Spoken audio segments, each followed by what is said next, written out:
सभी जानकारों को नमस्कार। जय सद्गुरुदेव भगवान की जय। आज मैं आपके सामने एक ऐसा चैप्टर लेके आया हूँ जो संपूर्ण भारत के लिए ही सोचने वाली बात है और खासकर नवयुवकों को सोचने वाली बात है। विज्ञान के नाम पर फैलता हुआ यह अंधविश्वास। आजकल एक अजीब सा माहौल और एक विचित्र सा वातावरण चारों तरफ बन गया है या बनाया जा रहा है, जिसमें नवयुवकों की एक ऐसी पौध तैयार की जा रही है जो हमारी जड़ मूल से ही कटे हुए हैं। हमारे देश की गरिमा, त्याग, ज्ञान, चिंतन, विचारधारा और श्रेष्ठता से उन्हें काट दिया गया है। उनसे उनके मन में एक ऐसी भावना भर दी गई है कि जो कुछ पश्चिम में हो रहा है वही सत्य, शाश्वत और चिंतन मानो।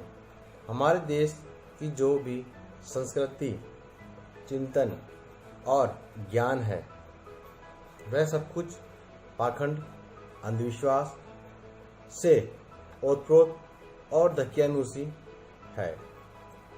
यह मायाजाल उन लोगों के द्वारा फैलाया जा रहा है जिनकी रोजी रोटी इसी बुनियाद पर चलती है। इन नवयुवकों को अपने हाथ में रखकर वे अपना स्वार्थ सीधा करना चाहते हैं। पश्चिम की अंध भक्त एक ऐसी ही पौध को देश में विकसित करना चाहते हैं जिससे कि आने वाले समय में हमारे देश का मूल आधार ही समाप्त हो जाए। और ये पाखंड जिस गति से फैल रहा है वह हमारे सामने कई प्रश्न चिन्ह खड़े कर देता है कि क्या ये सही है। जरा सोचें, क्या हमारी संस्कृति उन संस्कृति से ज़्यादा श्रेष्ठकर नहीं है? आप 2 मिनट रुककर सोचें और समझें मेरी बात को। अन्य कहीं पर भी ये ऐसा नहीं हो रहा है, केवल भारत में ही हो रहा है। भारत के अलावा अन्य किसी भी देश में ऐसा वातावरण नहीं है और ना ही बनाया जाता है, न बनाने की परमिशन है। ये जर्मनी, फ्रांस, रूस और जापान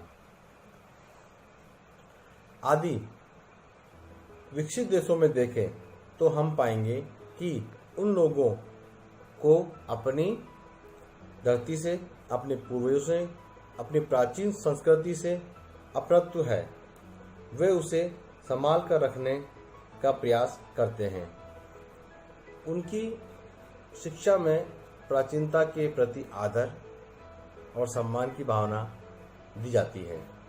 उन्हें अपने पूर्वजों के ज्ञान और विज्ञान के प्रति आदर करना सिखाया जाता है और आधुनिक विज्ञान का प्रयोग करते हुए भी उनको उनकी जड़ें अपनी धरती में ही रहती हैं।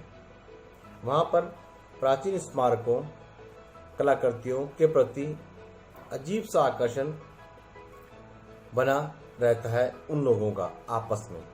पूर्वजों की धाती और ज्ञान को वे बहुमूल्य समझते हैं, लेकिन इसके विपरीत भारत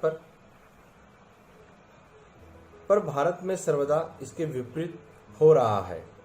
एक ऐसा वातावरण बनता जा रहा है कि हमारी नई पीढ़ी ही हमसे हट गई है या कट गई है या कटती जा रही है। लगता है कि वे सर्वदा अजनबी हो। हमारे पांव जहां अपने देश की माटी पर टिके हैं वहीं उनके पांव सर्वदा हवा में अटके हुए हैं। अपनों से बड़ों का अपमान करना या अवज्ञा करना एक फैशन सा बन गया है। देश की प्राचीन कलाकृतियों देश की प्राचीन कलाकृतियों का मखौल उड़ाना लग गए हैं। उनके जीवन का एक अंग अब बनता जा रहा है अपने प्राचीन चीज़ों की मजाक उड़ाना। कई हजार वर्षों से हमारे पूर्वजों ने जो ज्ञान की धाती हमें दी है, उसे अंधविश्वास कहकर उनको आलोचना करना ही जीवन का एक ध्येय बन गया है। और यह अत्यधिक भयावह स्थिति है। यदि समय रहते इस ओर ध्यान नहीं दिया तो वह नवीन पीढ़ी भस्मासुर बनकर अपने पूर्वजों को और साथ ही साथ अपने आप को भी समाप्त कर देगी। पश्चिम का विज्ञान इन्हें रास आएगा नहीं और अपने देश की सभ्यता संस्कृति से इनके पांव उखड़ चुके होंगे और वह समय बहुत ही निकट है और दिखाई दे रहा है जब वे त्रिशंकु बनकर अवांछित बन जाएंगे। अपने पूर्वजों के धर्म को छोड़ देना, प्राचीन ग्रंथों और साहित्य को अंधविश्वास कहकर उछाल देना, उनके पूर्वजों और माँ बाप के विरुद्ध बगावत करना, हर उस बात का विरोध करना जो उसकी माँ या बाप ने कही हो,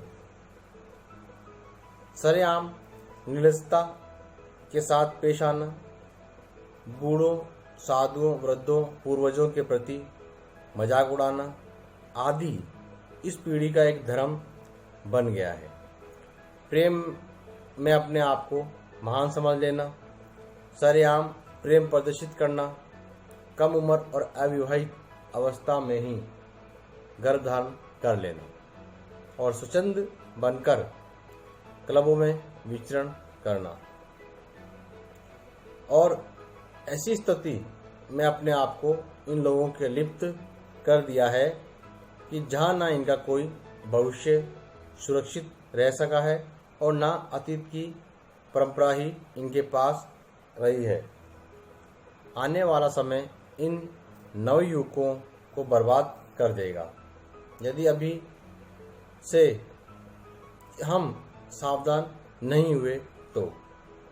विज्ञान के नाम पर अंधविश्वास बहुत ज़्यादा हो रहा है और यह सब हो रहा है विज्ञान के नाम पर स्वच्छंदता, मटर मस्ती, अशिक्षा, विद्रोह, अनर्गल, प्रलाप और पूर्वजों के प्रति, अपने धर्मशास्त्रों के प्रति अनादर और अपमान।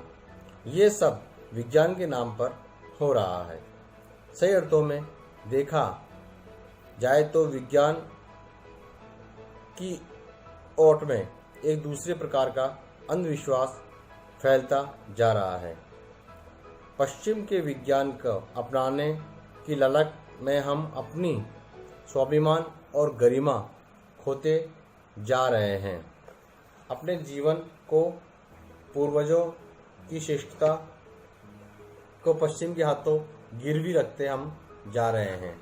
ऐसा लगता है कि हमें कहीं यह भ्रम हो गया है कि इस पृथ्वी पर सही ढंग से जीवन यापन या केवल एक ही तरीका अब बचा है कि किसी भी तरह पश्चिम के विज्ञान और उसकी सभ्यता संस्कृति को अपना लिया जाए। ये सही भी है और लोग आजकल ऐसा ही कर रहे हैं। इसलिए समय रहते समझ जाओ, उसको अपनाने में हम अपने आत्म गौरव का सौदा कर रहे हैं और ये सौदा हमारे लिए बहुत ही महंगा साबित हो रहा है।